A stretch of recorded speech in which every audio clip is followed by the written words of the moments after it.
Hello everybody. So today I'm going to be doing a guide on the last boss of Ateshran Hollows to show you how I was able to overcome it and beat it, because this was honestly the hardest fight that I had to do. All the other fights you really can you can as long as you do the mechanics, as long as your build does like 10,000 damage, like DPS, you'll be fine. But the thing is once you get to the last boss, it you're making it really hard on yourself by having it, like, by trying to like really go in here with like the most minimum thing possible. So it's really important that you get a build together. So I'm going to show you the build I'm using. So I'm using Storm Masters with Sergeants. This is a heavy attack build that revolves around the Oaken Soul Ring using a lightning staff. So pretty much I just hold down on my left click, I get 1400 extra damage for 20 seconds from Storm Masters, and then I get 607 per stack up to 4 times, so about 2400 extra damage from Ring of the Sergeant. You're going to want Divines on all this gear. I just don't have enough Transmute Crystals yet in order to put that stuff on. But then you want Bloodthirsty on all of this. Is the main, you actually want this over everything, making sure you get Bloodthirsty on all these. This is a massive amount of damage if you don't have Bloodthirsty. I mean, you're talking 350 plus 280 plus 280. Like that's nutty. That's a nutty amount of damage to be missing. Whereas like this, yeah, you're missing like some crit because you're going to be running the Thief Rune. So you are missing some crit, but it's not going to be as impactful as getting like, 5 to 700 extra damage. Actually, it might be like 800 damage, yeah. Oh, Jesus Christ, that's actually like, that's damn near 1,000 damage actually, so that you're getting from that. So you want Precise, and you want the Flame damage enchant on this. On enchants on your jewelry, you want Weapon damage, Weapon spell damage, Weapon spell damage. On this, you just want to go for Max Magicka. That's what I went for on all of this. Okay, build-wise, we're going Unstable All Storms, Daedric Prey, Summon Volatile Familiar, Summon Twilight Matriarch, and a Hardened Ward.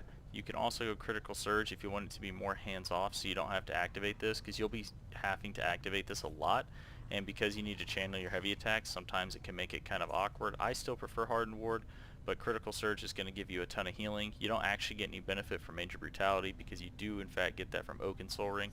If you don't know what Oaken Soul Ring does, it gives you like every buff in the game pretty much. So like if I go down here to my character, you can see I have Major Intellect, Major Slayer, all these buffs. That's it. But it's at the trade-off of you don't get a back bar. So just make sure you have all of this stuff. You want all this stuff, all these passives. You want all these passives. Destruction Staff, all these passives as well. Armor. You want all the medium armor passives. You don't necessarily need Windwalker. Oh, actually, wait, I take this back. What the? That actually is useful because you have so much. I don't know why I don't have that in. Yeah, that's bad. That's bad of me. Having that all that extra stamina recovery is really good since you're using the Storm Master's Jack. But you really want this. Athletics. You don't really need the sneak thing though. I can tell you that much. You can get this if you want because you do run one piece of heavy armor, but it's a really, really tiny min-max. And then this right here I run just because, I mean, I don't get any bonus from it currently, but sometimes I switch and do other builds, so that's why I have that in there. Okay, so that being said, let's go ahead and look at champion points. I'm just using Exploiter, Master at Arms, Weapons Expert, pretty standard stuff.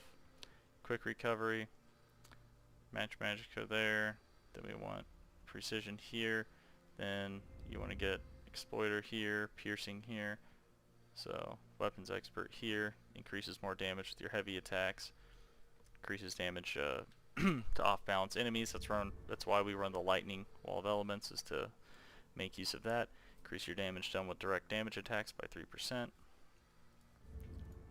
over here to Fitness, Siphoning Spells, Bastion, Fortified, Boundless Vitality, Tumbling, Survivors, or Mystic Tenacity, Shield Master, and then I was working on Hasty just because I wanted movement speed. Okay, come over here. You want Rationer, Breakfall, Wanderer, Steadfast Enchantment, and then work your way into Liquid Efficiency. It's kind of the goal.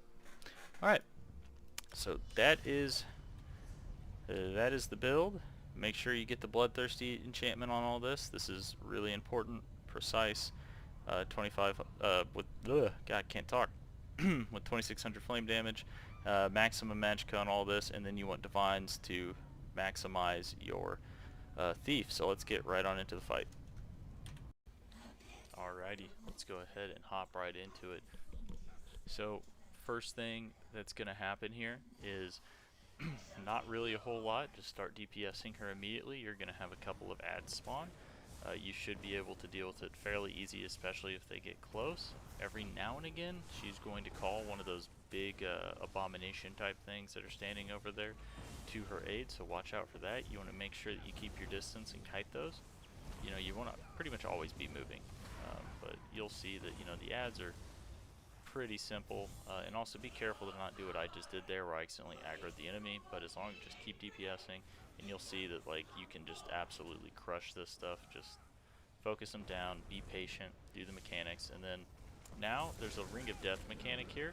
You have to just break the link, kill one of those, and then get out. If you don't do it, it's going to one-shot you. And as you can see, things got real hairy here at the beginning because I really messed up early on, but I was able to save it somehow, some way. But it's really important, and this is why I said, you know, earlier, don't have a low damage build, because if I had a lower damage build and I didn't have something, you know, semi-decent set up, and I was trying to come in here with like a very basic solo build, yes, you could do it if you played perfectly, but you're going to die to that mechanic so much because just things getting in your way and stuff like that, because you're not able, like, you need to really be killing that thing fast. Alright, so now we're about to go into the first portal phase. So now it's really important you look at the portals. They all have a different little background. This one that has like the little pieces of metal and piping by it is going to be the Void Mage. So you need to kill this boss, and then whenever you come back out, it's going to add another effect. So see that little effect right there where it's dropping those three, I don't know, like 3 little void bolt things, right? You're gonna have to deal with that now throughout the rest of the fight after you kill this boss. So every single portal you go into adds another mechanic for you to do. So it's really important that you make sure that you do the hardest mechanics last, so you're not having to deal with them for as long. So I went ahead, did it in there, and this is another, and also you'll notice that she was regenerating her health there, right? If I had a lower damage build, she would have regen more health, and it makes the fight take even longer, right? This is a really heavy momentum build, or sorry, a really heavy momentum fight. You really want to stay like on tempo with everything. So now we're going to walk over to the little grassland one, kind of get ready and prepared because she's getting pretty low now. Just keep kiting things. Watch out for those big guys, they do hit kind of hard. And then now she's doing that, let's grapple over. Now you're going to be fighting a Minotaur dude. Don't worry, it's nowhere near as hard as the Minotaur fight. All he does is summons, like, I don't know, some, like, a little fire patch. That's all it does. It's really no big deal. It slows you. It doesn't even do that much damage. So go ahead, DPS this guy down. And also, so I run the Storm Atronach, and what I do is I never use the Storm Atronach in the main phase. I only use it in the portals just to make sure that I can Zerg down the boss in here as fast as possible so she doesn't get as much health back. Alright, so now I'm looking around for the portal because it kind of randomly spawns somewhere. Boom, now we're back out. Okay, so same old, she's going to do the Ring of Death thing. That's typically what she does right after you come out of a portal, so be ready for it. And then remember that as her life goes down to certain percentages, she calls forth those dudes. And also notice how those dudes aren't all respawned.